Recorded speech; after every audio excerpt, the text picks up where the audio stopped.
If you could share one piece of advice with your younger self, what do you think it would have been? Or what would it be? I am one that learned too late in life Yeah. to get close to more than just like 2 or 3 guys. Okay. I was always the guy that had like, well, I've got my sister over here and I've got her boyfriend and I've got like 1 or 2 other guys in my life, and that's all of my friends and I'm good. I can manage this. Yeah.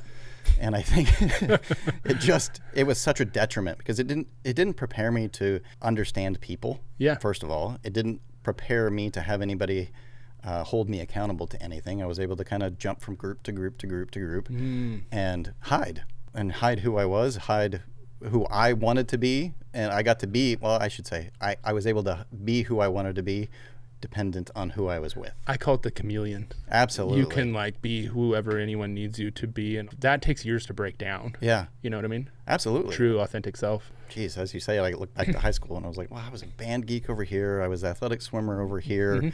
I was the guy that knew how to install car stereos over here. And depending on which group I was hanging out with, that's who I became. Yep. And I became less about the thing and more like the people I was hanging out with. Yep, exactly. And they weren't all good people. Yeah. I got myself into a lot of trouble. But I think at the end of the day, if I were to give myself a piece of advice, it would be go back and make relationships, genuine relationships. Yeah.